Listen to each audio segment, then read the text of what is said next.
хэлсэн бүсгүй хүн таны энэ өдрийн амар амгалан гэрье. Babysitter тэл цуврал хичээл маань эхлэхэд бэлэн болоод байна. Манай энэ удаагийн дугаарт Best Mother жирэмсэн гэхийн сургалтын төвийн захирал Ундрам оролцож байна. За танд энэ өдрийн мэндийг хүргэе. Өмнөх дугаараараа хоёлоо 1-3 сартаа ургийн хөгжил бас ээжүүдийн маань зөв хооллолт мөн ямар тасгал хөдөлгөөн хийвэл бас эхчүүдийн маань эрүүл мэндэд хэрэгтэй бай, урагт маань хэрэгтэй бай гэсэн зөвлөгөө хүргэсэн шүү дээ. Энэ удаа хоёлоо бас 4-6 сартаа ээжийн мөн бас ургийн хөгжлийн талаар яриагаа эхлэе. Жирэмсний дунд үе гэж нэрлэгддэг. Энэ үед одоо ээж маань юун дээр анхаарах хэвтэй тий хүүхд яаж өсч хөгждгийг энэ талаар хоол хүнсэн дээр юу анхаарах уу өөрт ямар шинж тэмдгүүд илэрх вэ гэдэг талаар зөвлөгөө хүргэе гэж бодож байна. Тэгэхээр ер нь 4-6 сартаа ураг гэдэг чинь одоо бас хайрцангуй бие олчихсон тийм ээ. Мэдээж ээж нас хөдөлгөөний хүртэл мэдрэгддэг. Хүүхдийн бүх эд эрхтэн тогтолцооны тий үндэс суурин тавигдсан. Одоо зүрхнийхэн цохилтон сонсогдоод эхэлсэн те хүүхдийн нүд хөмсөг те өс нүд нь ургаад эхэлчихсэн ингээд те ер нь бол хүүхэд бол жижигхэн хүүхэлтэй шиг болчихсон. Өөрөөр хэлбэл хэлбэр дүрсээ те олчихсан байдаг гэсэн толгой нэлээд томтой юм болчихсон байна. За 4 сартаа үеэс бол одоо түрүүний өмнөх дугаар дээр хэлсэн те ихэнх жирэмсний эхний 3 сарын дотор хяналтанд орсон байх ёстой гэд. За тэгээ энэ хяналтанд орсон шинжилгээнүүдийн дагуу янз бүрийн хэрэг өөрчлөлттэй те одоо эмчлэх шаардлагатай гэсэн. Одоо эмчлэх шаардлагатай юм гарч ирсэн бол эдгээр эмчилгээнүүдийг 4 сартаагаас эхлүүлээд хийлгэж эхлэх хэрэгтэй. Хамгийн тааламжтай үе гэж үздэг. Тэ 15-аас 18 хоногтод яг нь өөрт байгаа архаг хууч өвчнөө эмчлэх нь. За манай Монголд бол одоо дийлэгтээ бол шүдний буюу амны хүндий өвчлөлтэй шүдний цоорлууд маш их байна. Энийг бол хамгийн ихний ээлжинд эмчлүүлж явах хэрэгтэй. Тэгээ бөөрийн өрөвслүүд байна. Одоо бөөрийн янз бүрийн архаг хууч өрөвслүүд хоол боловсруулах замын ходоодны өрөвслүүд хамгийн илүү түгээмэл тохиолдож байна. Одоо жирэмсэн ээжүүдийн маань хувьд тий. За одоо жишээ нь хоол боловсруулах зам одоо илэгний өөрчлөлттэй холбоотой одоо сүүлийн саруудаа арьс захтнах ч юм уу энэ гэдэг тий арьс нингийн арьстай эсвүүдээр захтандаг энэ гэсэн өөрчлөлтүүд одоо өөрт за арьс захтнахлаар ээж маань маш тавгүй болно шүн унтаж амарч чадхаа болно гэсэн юм их нөх хөндөрлүүд гарч ирдэг учраас энэнээс сэргийлэхийн тулд 4 сартаагаас эхсүүлээд тий өөртөө байгаа архаг хууч өвчнөө эмчлэх шаардлагатай. За мөн 4 сар жирэмсний 4 сартаагаас 5 сартаагаас эхсүүлээд өөрт таарсан хөнгөн дасгалыг тийм үү яг ингээд тогтмол хийж эхлэх нь хамгийн тааламжтай үе гэж үздэг. Их үед бол яг нь зулбах эрсдэл өндөртэй учраас те бас дасгал тодорхой хэмжээгээр хориглогддог бол өдийд бол яг нь 4-5 сартаагаас бол дасгалыг яг өөр таарсан хэмжээгээр те ачааллаа тохируулаад хийх юм бол одоо ээж болон хүүхдэд маш эргээр нөлөөлдөг. За ээжийн зүгээс гэхлээр хөнгө одоо жин хамгийн наацх нь бол яг нь жин багаар нэмэгдэнэ. Яг одоо тий таарсан хэмжээгээр жингээ нэмээд явчихлаар ээжэд хүндрэл баг гардаг. Хүүхдийн хувьд ч гэсэн маш эрүүл хүүхэд төрдөг. Дасгал хийжээс ээжээс яг нь эрүүл хүүхэд төрөх нь. За жирэмсний 5 сартаагаас эхсүүлээд хүүхдийн хөдөлгөөн мэдрэгдэж эхэлдэг. Өөрөөр хэлбэл энэ дээр 27 хоногтойгоос яг нь ээж маань хүүхдийнхаа анхны хөдөлгөөнийг мэдрэх үе нэн тэ. За давтан төрөгч бол энэ үүнээс арай эрт буюу 18-7 хоногтойгоос эхсүүлээд хүүхдийн хөдөлгөөн мэдрэгддэг. За энэ дээр хүмүүс бол хүүхдийн анхны хөдөлгөөнийг янз бүрээр илэрхийлдэг. Одоо ингээд гиз дуграад байгаа юм шиг ч юм уу гэлтэй ингээд ус цалгиж байгаа юм шиг энэ төр гэсэн байдлаар хүмүүс янз бүрээр илэрхийлдэг тэ. Анхан төрөгч ээжүүд маань бол яг нь тэр хөдөлгөөнийг өөрөө нөгөө мэдрэхгүй явсаар байгаа. Тэ 27 хоног хүрэгчдэг ахнаш та хэрвээ тэгээ хүүхдийн хөдөлгөөн 22-7 хоногтой болоход ээж маань яг нь хүүхдийн хөдөлгөөнийг мэдрэхгүй те мэдрээгүй байх юм бол эмчэд хэлээд тийм үү яагаад би хүүхдийнхээ хөдөлгөөнийг мэдрэхгүй байгаа за одоо хүүхдийн өсөлт хөгжилт яг хэвийн хэмжээндээ явагдаж байгаа мó үгүй юу гэдгийг заавал тодруулж дэлгэрүүлж авах нь үзүүлэх шаардлагатай байдаг. За жирэмсний 5 сартаагаас эхсүүлээд одоо хэвлийн нэлээд бас томорч эхэлдэг үе. За энэ үеэс эхсүүлээд арсны язралт гэдэг юм үүсч эхэлдэг. За тэгэхээр 4 5 6 сар гэдэг. За энэ дээр 4 сартаа бас харьцангуй гайгүй юм. За 5 6 сартаагаас эхсүүлээд ээжүүд маань яг зориулалтын те язралтын тосыг одоо ийм зориулалтын бүтээгдэхүүнүүдийг хэрэгжилж авах хэрэгтэй. Өөрөөр хэлбэл ийм бүтээгдэхүүнүүдийг тогтмол хэрэглэснээр арьс язрахаас урьдчилан сэргийлэх өндөр хувьтай гэсэн үг. Гэхдээ одоо хичнээн үнэтэй те сайн тос түрхлээ гэд арсны язралтыг огт язардаггүй гэсэн юм бол бас байдаггүй. А тухайн хүн удам зүүн хувьд те удамшлын хувьд одоо арсны хувьд одоо арсны язралт те язардаг хэрэг арстай хүн ба жишээ нь байх юм бол одоо маш үнэтэй тос түрхлээ гэд яах нь тэр хүний арс язардгаараа л язрна гэсэн. А зүгээр одоо нэг тийм удамшлын хувьд ч юм уу те тийм нөлөөлөх зүйл байхгүй хүмүүс бол яах нь 5-6 сартаагаасаа тогтмол язралтын тос түрхээд явчих бол арсны язралтаас маш өндөр үр дүнтэйгээр хамгаалж өгдөг гэсэн. За тэгээд одоо 5-6 сартаад бол хоол хүнсний хувьд бол одоо өмнө нь хэлсэн тийм үү хориглох хоол хүнснүүдийг түрүүчийн дугаар дээр хэлсэн байгаа. Одоо өөртөө тохирсон тэгээд дуртай хоол хүнсээ аль болохоор жигнэх чанах аргаар болгоод идээд явчихна. А энэ дээр бол бас хитрхи ихээр одоо нөө зарим ээжүүдэд маань хоолны дуршил хитрхи их нэмэгддэг. А энэтэйгээ холбоотойгоор одоо ээжүүд маань маш ихээр идээд маш ихээр илүүдэлж нэмдэг. Тэгээд энэ маань сүүлийн саруудад одоо өөрийнхөө жижиг даахаа хөлөнд маш их ачаал ирнэ, ууц нуруунд дээр маш их ачаал ирнэ. Тэгэхээр бас тэгж их таргалахгүй тулд яах нь хоол хүнсээ маш сайн зохицуулах хэрэгтэй. За 5-6 сартаас бас ураг томорж байгаатай холбоотой өтгөн хатах хандлагатай болж эхэлдэг. За ингээ өтгөн хатахаас сэргийлэхэд бол бас л одоо хоол хүнсэндээ одоо чавганы шүүс ээж болж байна те хар чавг ихтлөдлөхүү хэрглэж болно. За хүнсний хийвэгтэй хар гурлан бүтээгдэхүүнүүд хэрглэж болно. За байцаатай хуурах хийж идэж болно ч гэдэм үү те ингээ хоол хүнсээ зохицуулж ээж өтгөн хатаахгүйгээр тийм үү байх тал дээр илүү бас анхаарах хэрэгтэй. Өөрөөр хэлбэл аль болохоор өтгөн хатаахгүй хоол хүнсийг илүү түлхүү хэрэглүүлэх тааламжтай гэж үздэг. За мөн 5-6 сартаагаасаа ихсүүлээд ээж маань одоо ээжүүд маань төмрийн бэлтгэл ууж болно. Өшөө бас нэмэлтээр төмрийн бэлтгэл уух альсгүй бол одоо жирэмсний янз бүрийн нийлмэл найрлагатай витаминууд байна. Одоо гадууртай зөндөө пренатал гэж байна. Та энэ тэндээс орж ирж байгаа янз бүрийн витаминууд нь яг жирэмсэн эмэгтэйчүүдэд зориулсан. Эдгээр амин дэмүүдийг бол тэ зааврынхан дагуу зөв зохистой хэрглэж явах бас шаардлагатай. Өөрөөр хэлбэл энэ маань юу вэ гэхээр хоол хүнсээр тодорхой хэмжээний тэ уураг амин дэмээ авахаас гадна яах нь ээж маань өшөө давхар 2 хүнийг тэ тэжээж байгаа гэдэг утгаараа давхар яах нь амин дэмийг гаднаас нэмэлтээр оруулж өгөх шаардлагатай байдаг. Жирэмслэлтийн 2 дахь 3 сарын хугацаанд эмэгтэй биеийн байдал нь хөнгөн хүч тэнхээгээр дүүрэн байх болно. Арьсан дахь будагч бодисын хэмжээ нэмэгдснээс мэнг сэвх улам харлаж тодорно. Хөх хэвийн хэмжээндээ байж болно. Эмэгтэй бэлхүүс өргөсөж хэвлий аваад жирэмсэн гэдэг нь гаднаас харахад мэдэгдэж эхэлдэг. Таата мэдрэмж нэмэгдэж сэтгэл хангалуун байх болно. Хөхний толгой болон эргэн тойрны нөсөөд хэсэг хэвлийн гол шугам улам харлаж тодорно. Төрсний дараа эдгээр өөрчлөлт удахгүй хэвэндээ ордог. Хүүхэдэд томрохын зэрэгцээ хоолны туршил нэмэгдэнэ. Жирийн үед өмсдөг хувцас хит барьж илүү чөлөөтэй өргөн хувцас шаардагдаж эхэлдэг. Хүүхэд чинь хөвлөд хөдөлж байгааг мэдрэх болно. Хүүхний нөсөөд хэсэг харлаж хөх огцом томордог. Биеийн жин 7 хоногт 1.5 кг-аар нэмэгддэг. Дараах хэдэн 7 хоногт хүүхэд хамгийн ихээр өсөж томрох ба жинж хамгийн хурдтай нэмэгддэг байна. Өсөө бодож болдгоо хумсаа бодож болдгоо өсгийтэй гутал өмсөж болохгүй өсгийтэй гутал өмсөх юм бол одоо хүүхэд нь тархины даралттай төрдөг энэ төр гэл тэгдэг шүү дээ. Энэ тал дээр та бас одоо мэрэгжлийн хүний хувьд зөвлөгөө өгвөл. За энэ дээр жирэмсэн эмэгтэйчүүдийн одоо хувцлалт тийм үү гэсэн юм гарч ирдэг л те. За энэ дээр бол ер нь эмэгтэй хүн жирэмсэн болохоор те аль болохоор бие дэвтэйхэн зөөлөн одоо те арьсны одоо арьс маш эмзэг мэдрэг болцсон байдаг учраас яг нь хашил өхөөргүй те тийм хувцснууд сонгож хэрэглэх хэрэгтэй. За тэгээд бас яг одоо энэ 5-6 сартаагаас гэл бас тэг гиз томроод эхэлдэг болохоор яг нь өмнөх одоо жирэмсэн биш үеийн хувцснууд таархаа болдог. Одоо чин дээгүүрээ таарч байсан хувцс маань гиз хэсгээрээ товчлогдохоо болдог ч гэдэм үү те. Тийм учраас яг зориултын жирэмсний хувцснууд байдаг л да те. Ийм зориултын хувцснаас сонгоод бас өөрт таарсан те одоо ажил албандаа тохируулсан хувцс сонгож өмсөх хэрэгтэй. Дотор хувцаа ч гэсэн айл болохоор бариу биш тийм үү юм зөөлөн тааламжтай бие хөдлөхөд эвтэйхэн тийм өөр тааламжтай хувцс өмсөх хэрэгтэй байдаг. За гутлын хувьд бол өдөр тутмын хэрэглээнд бол бас нөө намхан уултай тийм хөнгөн чанарын гутлын эвтэйхэн гэж үздэг. Жирэмсэн болсонтой холбоотой тэнцвэр маш алдагддаг. Тэнцвэргүй болдог аахгүй ээжүүд маань. За ялангуяа гид зөвшөө их томрох юм бол бүр илүү их тэнцвэргүй болдог. Тэнц хүндийн жин өөрчлөгдсөнтэй холбоотой.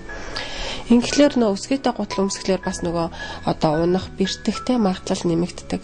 Түүнээс ш бол яг одоо ингээд өсгийтэй гутал өмсгөлээр хүүхдэд ийм эмгээг одоо болно. Хумсаа будахлаар ингэнэ гэсэн юм бол байхгүй л те. Тэгээд эмэгтэй хүн одоо жирэмсэн болсон боллоо гэд одоо өөрийнхөө бас гоо сайхныг орхиж болохгүй. Тэгээд тодорхой хэмжээгээр ах нь шаардлагатай одоо янз бүрийн хөдөлгөөн авалтууд ч гэдэг юм уу те. Иймэрхүү тохиолдлуудад бол хумсаа буудах, үс гизгийн анзлах те. Одоо тодорхой хэмжээний үсгээтэй готлогнор өмсч болно. Одоо умаа тоонустай хэрвээ байх юм бол тоонустай гэдэг ах үед нь яг нь бэлгийн харьцаа нь хориглогддог. Эхний 3 сард те ийм шалтгаануудын улмаас сүүлийн 3 сард бол дутуу төрөх эрсдэл өндөртэй гэдэг учраас яг нь бэлгийн харьцаагаас тодорхой хэмжээгээр хоригддаг. Түүнээс бусдаар бол бэлгийн харьцааг одоо яг ингээд жирэмсэн эхнэр нь жирэмсэн болчихлоор те бэлгийн харьцаа хийж болохгүй гэдэг юм бол ерөөсөө байдаггүй. Жирэмсэн үед зарим хүний ус улам тосорхог эсвэл ус нь илүү хураашиж хурамтгай болдог. Иймээс ус ердийн үеэс илүү их унаж магадгүй. Нүүр болон биеийн шар ус харлаж тодорхой хандлагатай байдаг. Хэрэв ус чинь хураашиж амархан ширэлдээд байвал зөөлөн шампунь хэрэглэж яаралгүй сайн самнаарай. Жирэмсэн үед ус хэврэгшдэг тул усэндээ хийм хийлгэх будгаас татгалзах нь зүйтэй. Жирэмсэн үед эмэгтэй хүний арьс сайжирч толгор болохын зэрэгцээ янз бүрийн толбгүй болдог. Гэвч зарим эмэгтэй арьс илүү тослог эсвэл хураашиж байгаа бол чигшлийг хураа хэсгүүдэд түрхэж зөөлөн шингээх хэрэгтэй. Саванг аль болох бага хэрэглэх нь зүйтэй. Эмэгтэйчүүдэд маань ганц гардаг хүндрэл нь одоо нөгөө хүүхний арчилгаа гэдэг шүү дээ. Одоо дөнгөж хүүхэд нь одоо төрөхлөөр зэрэг нөгөө нэг хүүхэн амлж чаддаггүй ч гэдэг юм хүүхнийхэн толгойд гүйцэд гарч ирээгүй гэдэг тийм. Тийм болохоор хүүхний толгойг бас юу нь яаж арчлах хэрэгтэй байт юм болоо. Эмэгтэй хүн жирэмслэхээс өмнө бүхнийхээ толгойг бэлдсэн байх шаардлагатай. Тэгхийн бол цаашдаа илүү бага хүндрэл учирна гэсэн. Нэгэн бүхний толгой бэлтгэгдээгүй байж байгаа жирэмсэлчих юм бол бүхний толгой бас их хамаагүй оролдож болдоггүй л дээ. Бүхний толгойг ихээр оролдоод тий одоо имрээд татаад оролдоодох юм бол эсэргээр умаад тонус буюу тий умаан булчин чангарч идэг. Энэ маань яг нь сүрэг нөлөөтэй байх нь шүү дээ. Зүгээр татаж гаргаж ирдэг зөөлн хөхний бас нөө толгой хагарахаас сэргийлсэн зориултын тоснууд байдаг те. Тийм тос зүгээр түрхээд зөөлн нааш нь татаж те маса хоёр талаас нь татаж гаргаж ирдэг ийм нэг арга байж болно. Тэгээд түрснийхаа дараа хүүхэд хөвчл гаргана. Өөр тэг яг жирэмсэн байхдаа бас хитрхийх одоо зарим хүмүүс бол нөхрөөрөө хөхүүлж जैन те жирэмсэн байх хугацаанд маш ихээр ингэж татаж эмэрж जैन. Энэ бол бас нэг тийм тааламжтай юм бол биш. Жирэмсэн ээжүүдийн хувьд ар гэр ялангуяа нөгөө эр нөхрийн хувьд тодорхой хэмжээний маш том үүргийг одоо хүлээх хэрэгтэй байдаг баг. Тэгэхээр ар гэр нь одоо тухайн эмэгтэйд ямар анхаарал халамжийг тавих хэрэгтэй юм бэ? Энэ тал дээр бол одоо чинь хүүхэд төрүүлээд гаргана гэдэг одоо өөрөөр хэлбэл эмэгтэй хүн тээж төрүүлж байгаа учраас одоо бүх үүргийг одоо эмэгтэй хүн хүлээх ёстой юм шигээр бас одоо ойлгоод байна л да зарим хүмүүс те. Эмэгтэй хүний яг жирэмсэн байх үед нь маш их хайрлах хэрэгтэй. Эмэгтэй хүн сэтгэл санааны хувьд маш юм тогтворгүй болдог те. Маш их хайрыг хүсэн хүлээж идэг. Тэгэхээр эхнэр нь жирэмсэн байх хугацаанд эхнэрээ маш их хайрлж те одоо асарч одоо аль болохоор ажлынхаа хажуугаар нуруу нүүж хэлэх юм бол нурууг нь нийлж өгдөг те. Хөлийн шүрмэс татах юм бол хөлийн ирээн булчингийн барьж массаж хийж өгдөг. Гэт ийм халамж тал дээр илүү анхаарч авах хэрэгтэй. Тодорхой хэмжээгээр ажлын хажуугаар цаг гаргаж авах хэрэгтэй. Одоо их нэртэйгээ одоо оройн цагаар юм уу салхинд алхах хэрэгтэй. Алхалт бол маш сайн тий одоо алханд зугаалах тий энэ болоо тэгээд өшөө явах юм бол хүүхдтэйгээ харилцан ярилцаж явах хэрэгтэй. Хүүхдэд одоо үлгэрийн ном уншиж өгч юм уу тий одоо чинь жирэмсний яг одоо ярьж байгаа бид хоёрын ярьж байгаа энэ дунд хугацаа гэж яриад байгаа энэ тий 5-6 сард бол хүүхд одоо бүх юмыг нэг сонсож мэдэрч идэг гэж үздэг тий одоо өөрөөр хэлбэл гадаад юмыг чочрлыг маш сайн хүлээж авч ийн гэсэн үг шүү дээ.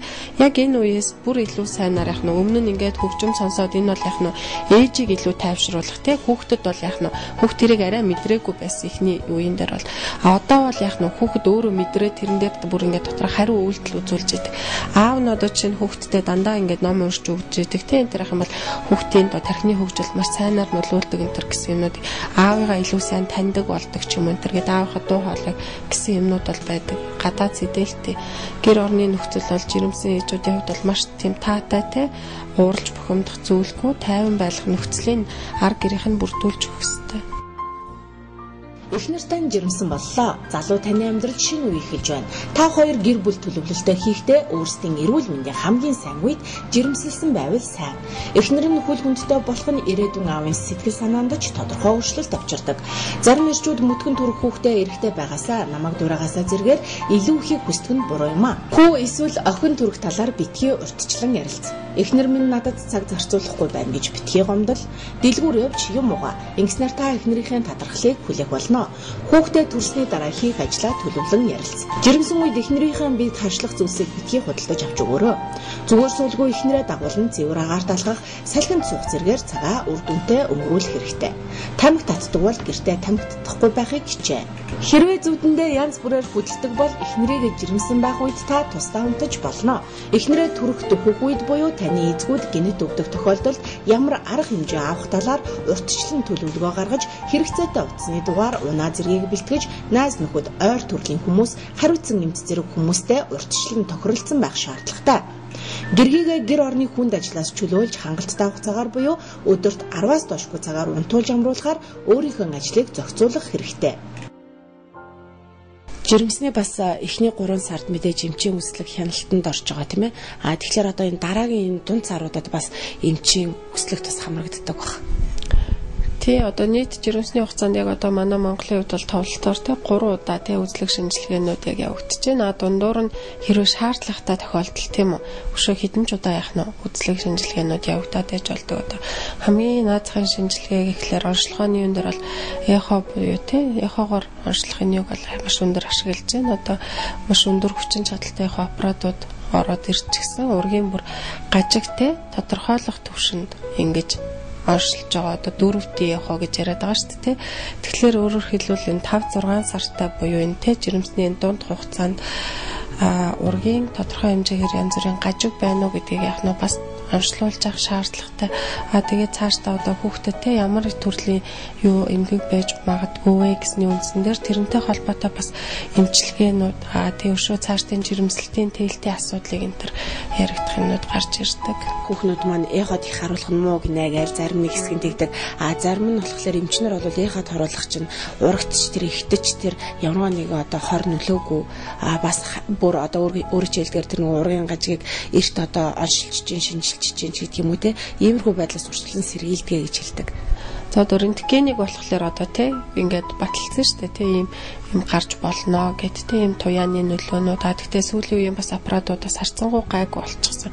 Тэгэхээр одоо энэ эхогоор онцлохлоор яг ийм сөрөг нөлөө гардаг учраас ингэж болохгүй. Одоо тэдэн удаа л эход харуулж юм уу те гэсэн юм байхгүй байгаа. Өөрөөр хэлбэл яг нь ээжэд ямар ч сөрөг мөн нөлөө байхгүй гэсэн үг. Энэ дээр бол яг хүмүүс янз бүрээр ярьдаг л да. Тэ нөө онцлогоо хэрвээ шаардлагатай авах юм бол яг нь 7 хоног болгон ч эход жирэмсний сүүлийн сар тэ 7 хоног болгон эход харуулад явах ч тийм заалт бас байж болно.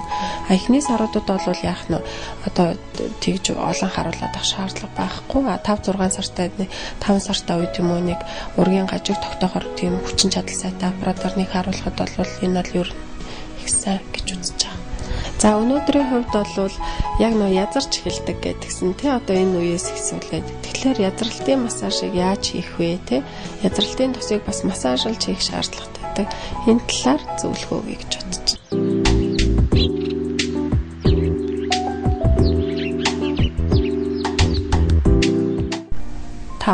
5-6 сартай жирэмсэн байгаа.